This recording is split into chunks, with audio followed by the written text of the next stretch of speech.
Hey, tubers. Haven't seen you for a while, have I? Let's just do a little follow-up on all the new things around here. I guess the most obvious new thing is this Mohawk haircut. I'm not Mohawk. I'm Mi'kmaq Indian from the Mi'kmaq First Nation. Here I'm in Nova Scotia, but I'm actually from the Newfoundland contingent of the Mi'kmaq First Nation. I am from the Flat Bay Band of the Qalipu First Nation. It's spelled with a Q. It always throws me off because it's pretty new. Anyway, just celebrating my culture here a little bit, which I don't have a whole lot of culture per se, but I'm trying hard. It's new to me to actually be a part of the wonderful First Nations community in Canada. So anyway, onward and upward. I got a lot to show you. A ton. So much has happened since last time. Let's just pick up where we left off, and that's this tiny house. Which let's have a good look at it now.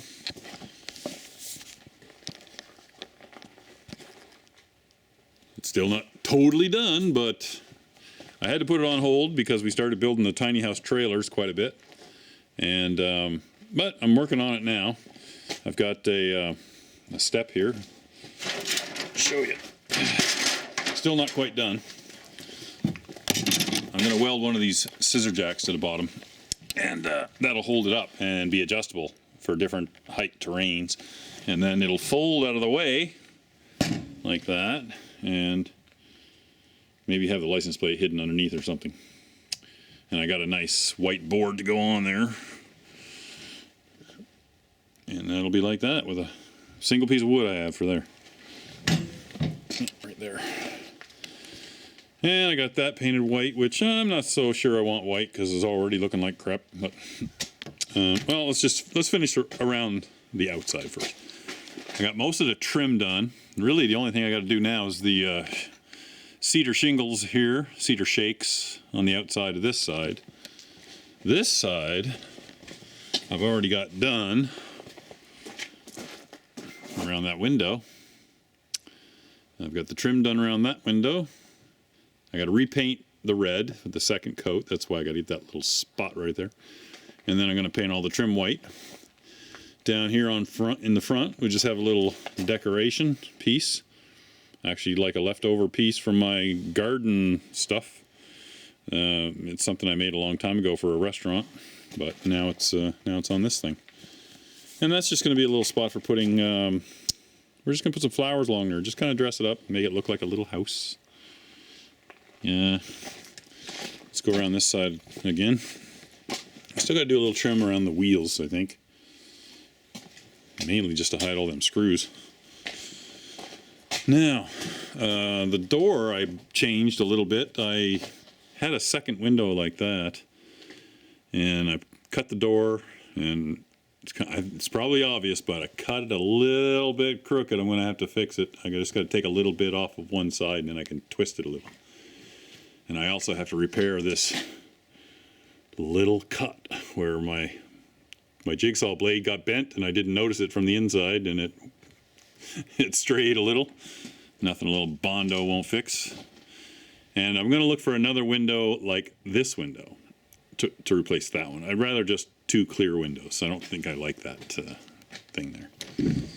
Now on the inside, I've got the insulation pretty much done. I had that 2-inch styrofoam, and it was recycled, came off a roof. You can see where there's still some tar left behind, but it's all pretty flat, and I'm still debating on what to put on it. Something thin, keep it light. Maybe some Meranti. It's like 1/4-inch plywood, or maybe something even lighter. I don't know. I could just paint the foam and maybe just stucco it or something. I don't know. That would keep it pretty light. I spray foamed everything up here using one of those little kit things, and really, I don't recommend it. not for the price. $400, that's all it did was this whole thing here. And I had it pretty warm and it still came out kind of thin. You can see a little spot right there where it's really thin. Not a huge deal. It couldn't have been any thicker than this anyway because of the tubes. I'm going to put boards along here. And I'm just going to go ahead and put a little extra fiberglass up inside this. There's a little bit of a gap there so I can put some R12 or something. Everything's sealed up around all the holes. The foam itself is held on with foam. Like I used cans of spray foam on the inside and pressed it all to the inside of the plywood. Really holding it pretty good. And the flooring is for now just going to be these 2 recycled pieces of 3/4 inch plywood. And I'm just going to sand them for now and throw some clear coat on them. They look pretty good. They got some pretty decent grain in them. So I think it'll look okay. And then later on, maybe I'll put some kind of flooring down, a little vinyl or something. And I've got a couple nice pieces of furniture for it that are recycled from elsewhere. And gonna get that in there. Luckily, one of them was cut. It actually will fit right over that. So I don't have to mess with it too much. Just gotta figure out what I'm doing on the walls first. And then I'm gonna put a little desk type thing here in front of the window. And then basically treat this as like a little art studio. Therein is the news on this thing is I decided I didn't want to sell it as like a little tiny house shell or something because really I wouldn't get the most money or the bang for my buck out of that. And I recently started doing some paintings, and I'll give you a little tour of the paintings tomorrow, I think.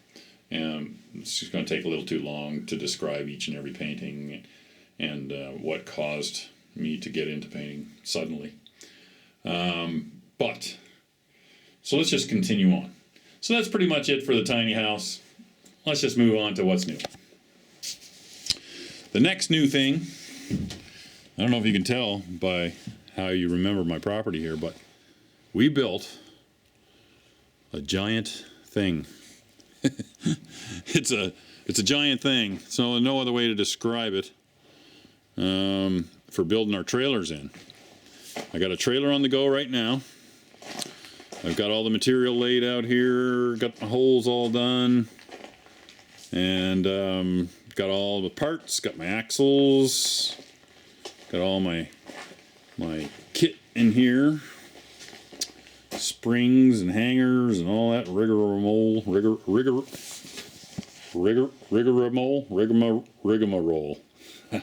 Do you know how to say that word? Tell me down below there. Anyway, that stuff. We got the giant wheel of death here, Tate's giant wheel of death, which worked fine last summer. Hardly broke, barely killed anyone. We doubled it up because it was a little flimsy and deadly, so we doubled it up and made it quite a bit stronger because our trailers got bigger and heavier. Last year, we sold 7 tiny house trailers. Just the trailers, not tiny houses. Every time I say that, people think I'm selling tiny houses. Tiny house trailers. So you can build your tiny house on it. And yeah, it went really well. We built, at one time we had 4 this summer on the go. We had one here. Yeah, we had 2 out in the driveway there, just beyond the unfinished end of this. And so we had to finish the driveway. We had to bring in fill and gravel, and we had to widen everything up. So we had 2 out there, and we had 1 here. Really, it was only like 1.5 out there, but 2 in here being finished, and another one like along here, if you know what I mean. I had 1, 2, 3, 4. And Tate and Braden, 2 guys that were working for me, did a great job all summer long, helped me get those things done. Tate with his welding, you know, it was okay. And Braden with his wiring, it was pretty good. But I couldn't have done it without them, honestly. They worked their asses off pretty well. But the other thing they worked on was this structure. During the summer when we were building these things, we kept getting rained on, had to keep cleaning them, repaint them. And then it gets really hot here. There's no sun, or there's no breeze. A little too far away from the bank over there, and the woods kind of block the wind. If you've ever been right in the woods in the summertime in an open space, it can get really hot because there's just no air. So we needed this for a variety of reasons. We needed a place to shelter us and to keep shit dry. So, and it does that. Not quite on the end there. I'm still looking for some roofing. I had pretty much everything. The reason this really came about was I went and bought a whole bunch of these frames. See, there's a few there. I don't know if you know what those are. Maybe you can take a guess. But this whole thing is made of these, like these frames. What they are is when you buy, or when the local tractor place buys like small farm implements or little compact tractors or even medium-sized tractors, they show up on these big metal skids. Some of them are 10, 12 feet long, 6, 7 feet wide. Some of them are pretty small, like these had, I think, lawn tractors on them. So they're only like 3 feet by 8 feet.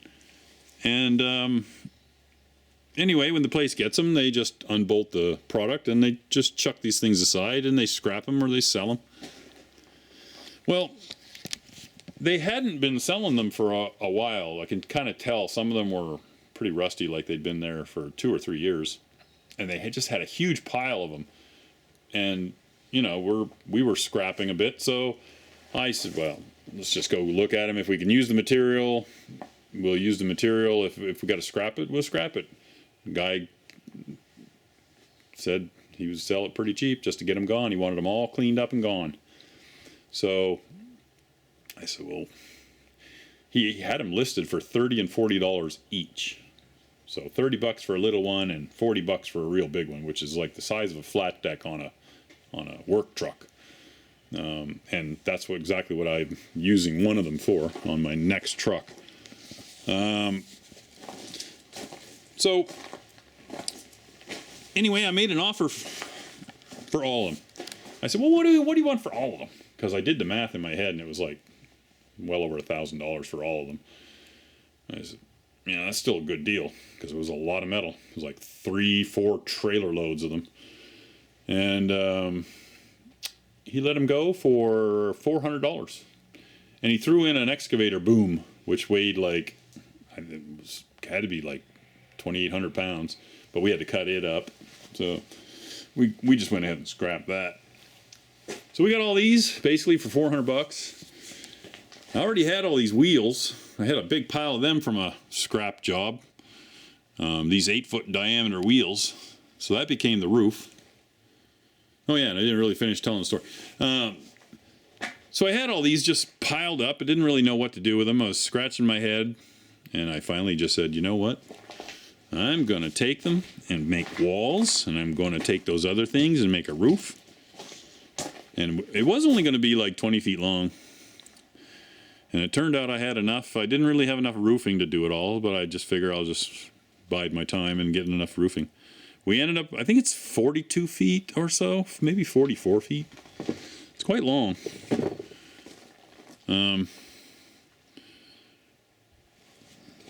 It's definitely not really impressive. It looks like a shack from the outside. We built a big door. Let's see the back here. I don't know if you can see it. Still looking for a little more metal for my walls. We had that roofing metal is really heavy duty. It's like the super heavy gauge stuff. It's almost like that concrete stuff for forms. Anyway, yeah, so that's how I used them right there. I just welded them all together. They just sit on the ground and float, basically. We drilled holes in all of them so the frost wouldn't blow them up. There's the odd one that looked like it expanded a little, but so yeah, so that's that. So yeah, that's what those are. So if anyone local to me knows where I can get a little more of this big metal roofing, and some more for my walls. Doesn't have to be the heavy stuff, but I just need more for the walls. Just give me a dingle. Let me know. I sold my blue work truck. I bought a 08 crew cab. 2008 crew cab, like a county truck, you know, like went to auction, and you know, it was basically a big old work truck, had a long box on it, but there was no box. But it didn't run. And it was just supposedly an electrical problem. So anyway, I've been chucking money at that thing. It's at a Ford guy right now, and as soon as they get a couple parts, they're going to see if they can get her going. And we'll have to get back to you on that one, that whole story. Someone stole the cats off it there a week ago, so that was nice of them. Really appreciated that. At least the dealer, he went good for it. Said they're going to put new ones on, so that's good.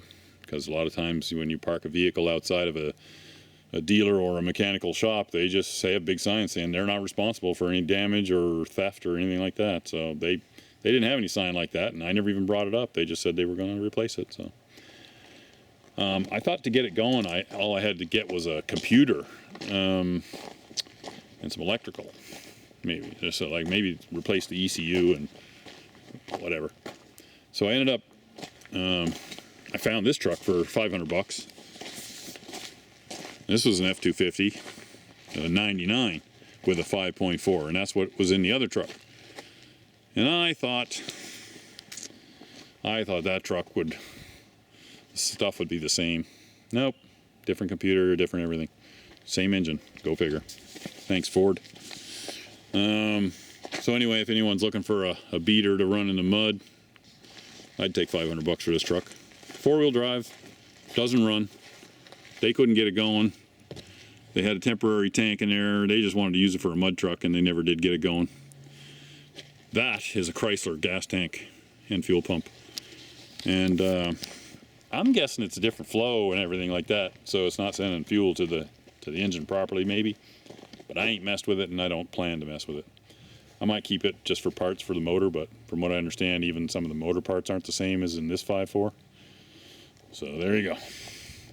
Oh, so I had another genius idea. I was like, I'll rip the 5.4 out and I'll put in a turbo diesel, because I came across this F-250 two-wheel drive with a 7.3 turbo, and it ran.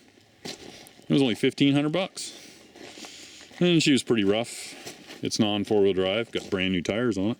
Well, not that one, but that one. Look at these tires, man. Studs. Oh, there's a 1/2 inch in there with studded tires. Guess what they don't fit? The 08 F-250. Awesome. Because these are 16s, and that's 17s on the 08. And go figure, the rotors are totally different, won't work. So, yeah, screw me. Anyway, I've been taking some parts off it, so that was good for that. I took the interior out because the other work truck had vinyl seats. They suck. So this had a nice set of seats, and the console thing, took that out, swapped the carpet out. And I'm just going to sell the engine. I'll probably get most of my money back because it's a good running 7.3. And I'm just going to wait and see if I can get this 5.4 going. If I can't get the damn thing going, I'm just going to scrap all 3 of these real fast, get some of my money back, and go buy a damn truck. Anyway, that's what's going on. That's the seats that came out of it. Ugh. You ever sit your sweaty ass on one of them down in Florida? On a hot summer day? Oh man, you peel your legs off of it when you get up. Sucks. So that's what's new with that stuff. Trying to keep you in frame, try to do all this in one shot. One shot go. I'm not messing around today. This is a one shot go. No, my luck, something will happen. Battery dies. It's probably not even recording right now. No, still recording. Yeah. Go figure. So, yeah. That's pretty much that. I think I'll just leave this at that for now. And I'll get back to you tomorrow and show you a little progress on some other stuff. And I'll give you a little tour of my artwork. I recently started painting, and I'm not too bad, I don't think. I don't know. No, I want you to be the judge of that. So, anyway, say bye, Fred. Bye, Fred.